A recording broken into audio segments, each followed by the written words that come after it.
mga bagay na ito na hindi nakita ng mata, nang hindi narinig, hindi man lang pumasok sa puso ng mga tao. Ngunit, ang sabi dito, ito yung mga bagay na inihayag na ng Diyos sa pamamagitan ng kanyang Espiritu. No? So, it is not something to do only with the heaven, kundi nandito na sa tao. No? Nireveal na ng Diyos. Ngayon ang tanong, ano to? Ano ba itong mga bagay na ito? No? Kaya yung tanong, what are these things that God has revealed us?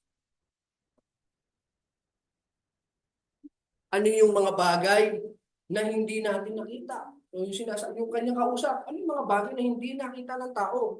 Ano yung mga bagay na hindi narinig? Ano yung mga bagay na hindi man lang pumasok sa isipan? Sa tagal mo lang nabubuhay sa mundo, may mga bagay ka pa palang hindi nakikita. No? Mga bagay na hindi naririnig at bagay na hindi man lang pumasok sa iyong puso. Sabihin, hindi mo man lang, baka, kung titignan natin yung history ng mundo, no? Marami lang tinuro throughout the history, yung mga philosophy, yung mga invention, discoveries, no? Yan yung sa history, nakatala yung mga pangalan ng mga author, ng mga tao yan. Sabihin, mayroong pinanggalingan yung philosophy, no? Pero ito, hindi man lang pumasok sa puso, no?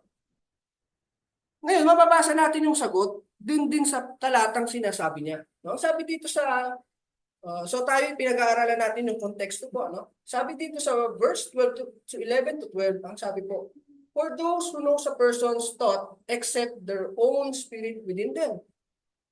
In the same way, no one knows the thoughts of God except the Spirit of God. Di ba? Para maintindihan nyo, sino bang mas nakakakilala sa sarili nyo? Di ba ikaw rin naman? Ganon din naman. In the same way, no one knows the thoughts of God except the Spirit of God.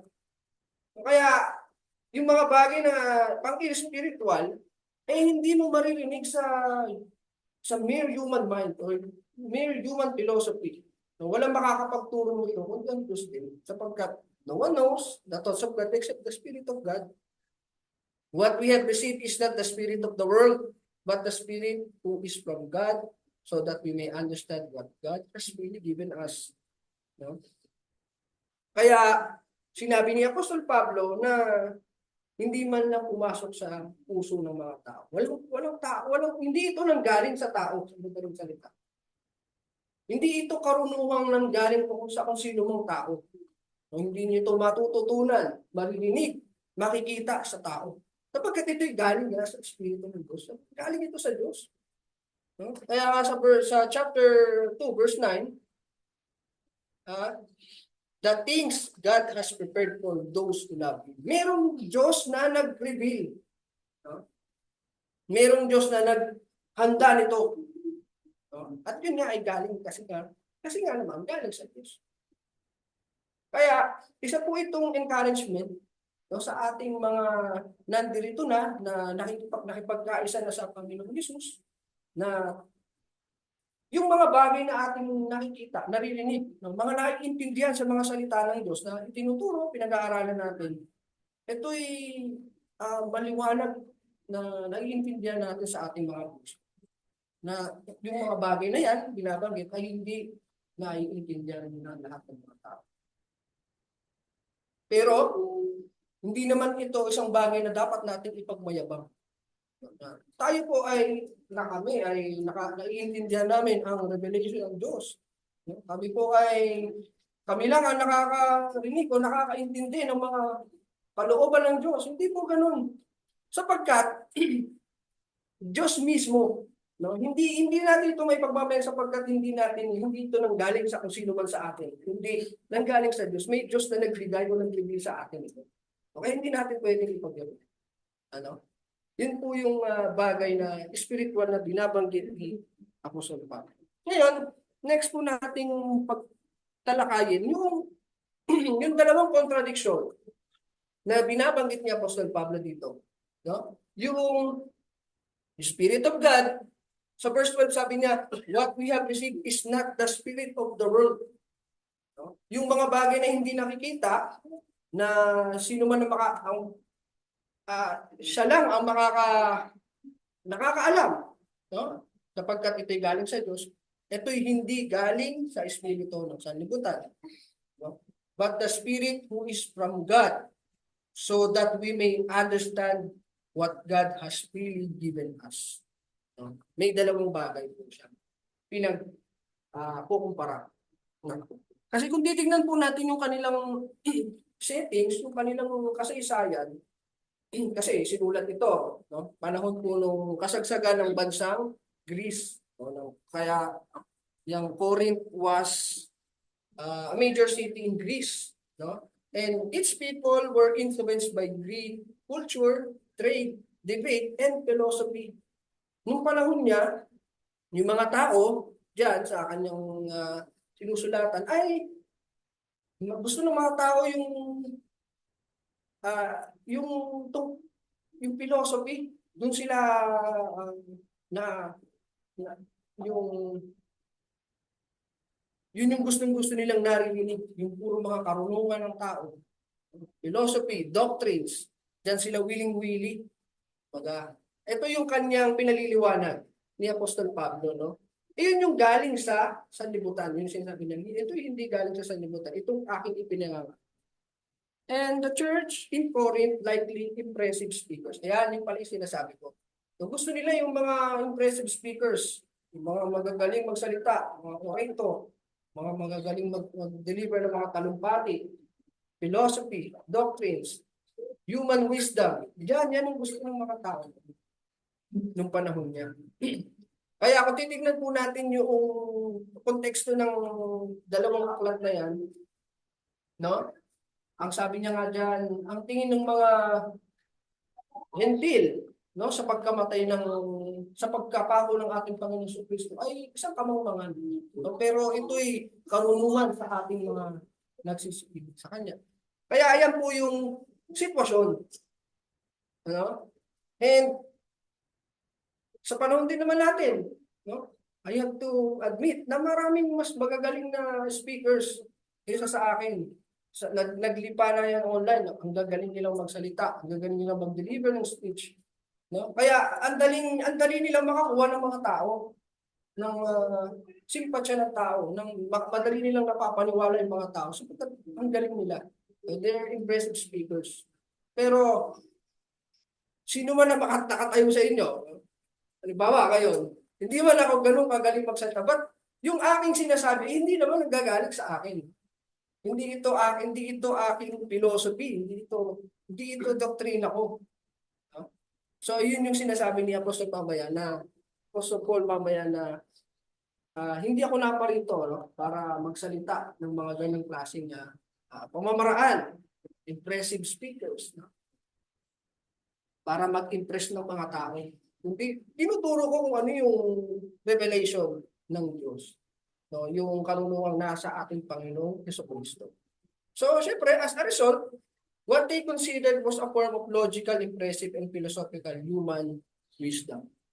Yan po yung nangyayari. Kaya sabi niya sa 1 Corinthians 2, verse 2 to 5, sabi niya nga dyan, and so it was with me, brothers and sisters, when I came to you, I did not come with eloquence or human wisdom as I proclaim to you the testimony about God. No? Kaya sabi nila, no, hindi ako naparito with eloquence of human wisdom. Katulad ng mga impressive speakers na kilala nyo kung panahon nila, no? Dahil dyan nagsimula nga yung mga philosophies, yun nga yung pinagmamalaki ng Romans and Greece sa history na pag-aaralan natin. History. Marami silang naiambag ng mga philosophies, doctrines na pinag-aaralan pa rin hanggang sa ngayon. No? Na na-apply sa batas, sa kung ano-ano bang mga beliefs and philosophies in life. No? Yun ang sabi ni Apostol Pablo. For I resolve to know nothing. So sabi niya, kung wala nga kasulatan kung wala naman in-reveal sa akin ng Diyos, talaga ako alam. For I resolved to know nothing while I was with you, except, ano yung dala-dala niya? Except Jesus Christ and Him crucified. I came to you in weakness with great fear and trembling. My message and my preaching were not were not with wise and persuasive words, but with the demonstration of Spirit's power, so that your faith might not rest on human wisdom, but on God's power. Kaya hindi ganito yung pamamaraan ko ng pagsasalita, sabi niya, na katulad ng inyong nakasanayan. Para yung inyong pananampalataya will not rely on the human wisdom, human philosophy. Sapagkat ito'y bagay nga na hindi nakikita, na maaaring misteryo pa sa mga tao, ano na yun, no? Pagkat hindi nila naiintindihan. Kaya nga sabi dyan, no, sa 1 Corinthians 1:22, Jews demand signs. Ng mga Hudyo, they look for signs. But the Greeks look for wisdom. Yun yung problema na kanyang hinaharap. Kasi para gusto niyang maihatid yung mensahe, kaya lang ang problema baka mas gusto ninyo yung mga magagaling magsalita. Pero sinasabi nga niya ay ako'y naparito upang ipo-claim kung ano yung karunungan ng Diyos na nakay Kristo Jesus. Yun yung pinagkaiba. Ito pa. But the message of Christ's crucifixion is God's wisdom. Ito po yung aking gustong bigyang diin. No? Sapagkat nung panahon nila, nabanggit ko nga, ang tingin nila sa pagkapako ng krus ay sa pagkapako ng ating Panginoon sa krus ay kamangmangan. No? But here, in verse 18 to 19, ang sabi ni Apostol Pablo, for the message of the cross is foolishness to those who are perishing. But to us who are being saved, it is the power of God. Now, it is written, I will destroy the wisdom of the wise. Ayan. The intelligence of the intelligence I will frustrate. Yan ang tingin nyo na, yun kasi, yun ang kanilang mindset eh. Sapagkat, yun ang ganun hinubog ng mga philosophers or let's say ng sanlibutan ito, yung sa ating pag-iisip ng mga tao. Kaya, ito yung gustong ilagay ng apostol na si Pablo sa ating mga kaisipan, sa ating mindset. No, na hindi ito kamangmangan, kundi ito'y kapangyarihan ng Diyos. No, kasi kung titignan mo naman, kung gagamitin mo nga naman yung human mindset mo, yung human analysis mo, yung Diyos na pinaniniwalaan nyo ay hinatulan ng capital punishment. Diba?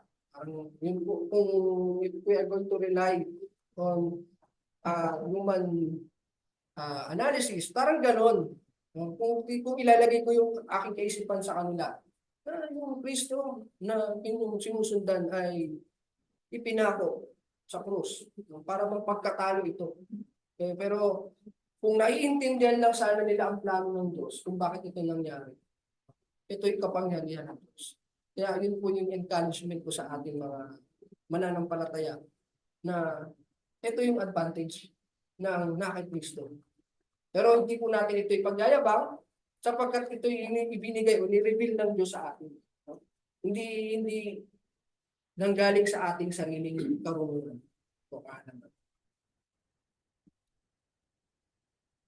So in verse 23, but we preach Christ crucified, a stumbling block to the Jews and foolishness to the Gentiles. No, but to those whom God has called, both Jews and Greeks, Christ, the power of God and the wisdom of God. Napakalinaw na po ng mga salita. No? Kaya misteryo, ibig sabihin, kaya itong mga Hudyo, pinaniniwalaan nila na sila lang ang bayan ng Diyos. Hindi po. Yun ang isang misteryo na malinaw na hindi na mga Hudyo, kundi ang mga Hentil din naman ay ililigtas din ng Diyos. Kasama sila sa plano ng Diyos. Pero foolishness doon sa mga Hentil o Greeks. So let's discuss yung sinatawag na no eye has seen, no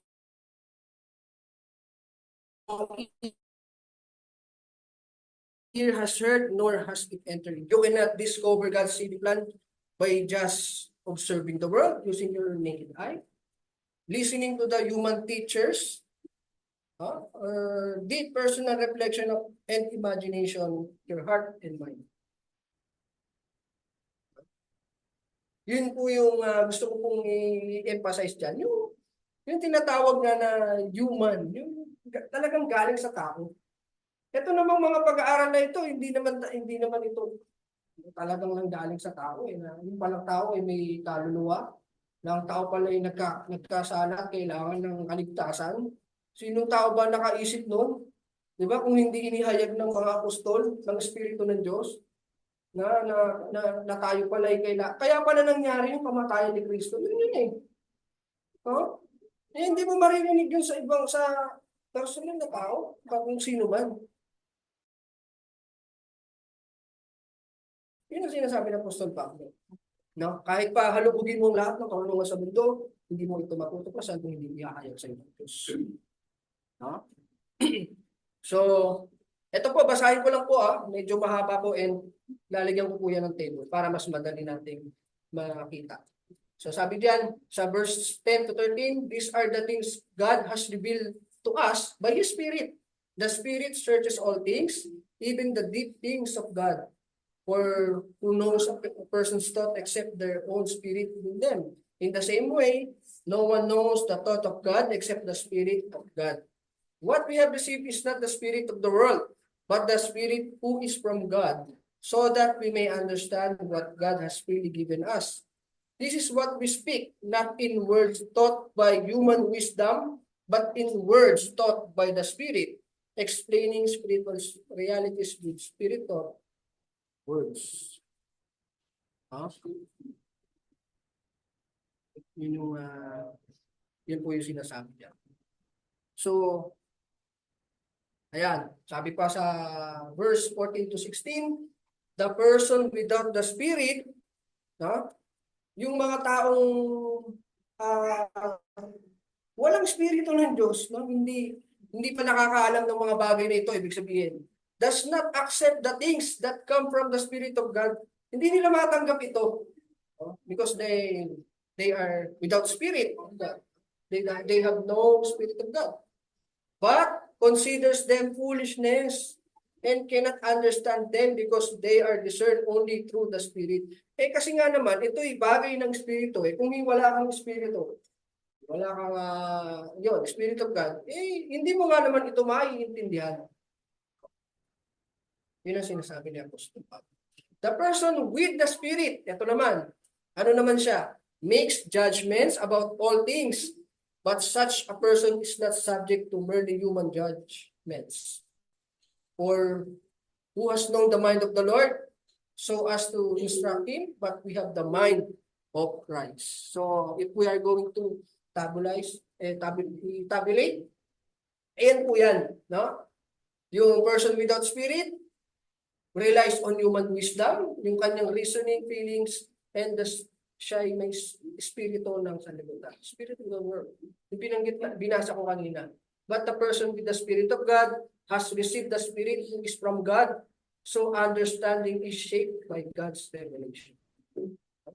Dito naman, yung Spirit without God does not accept the things that come from the Spirit of God, is not interested or is resistant. Ayaw na tanggapin. Yun yung nabasa natin. Ayaw na tanggapin. Hindi siya interesado. But the person with Spirit of God receives and welcomes spiritual truth, has an open heart to God's word. Considers them foolishness, para sa kanila nonsense, impractical, useless. Kasi nga hindi nila naintindihan yung buong katotohanan tungkol sa plano ng Diyos. Sa person with Spirit of God sees them as true, valuable, and wise even when the world mocks them. Yan yung mga experience po ng mga apostol. A person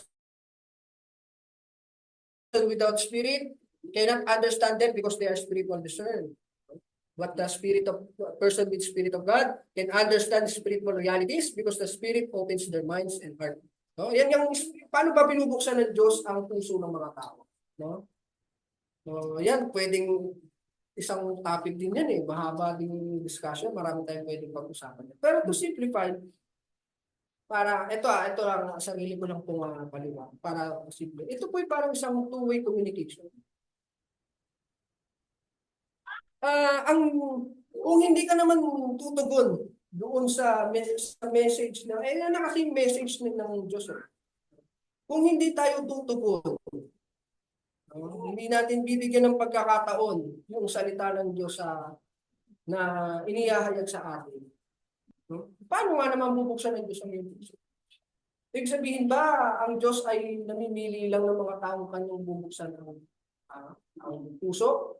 Kaya, kasi, di ba, kung titignan natin, hindi naman lahat ng tao naiintindihan yung kanyang mensahe or hindi lahat ng tao interesado. So, ibig sabihin ba, ang Diyos ay namimili ng taong bubuksan niya lang ang puso? Hindi po.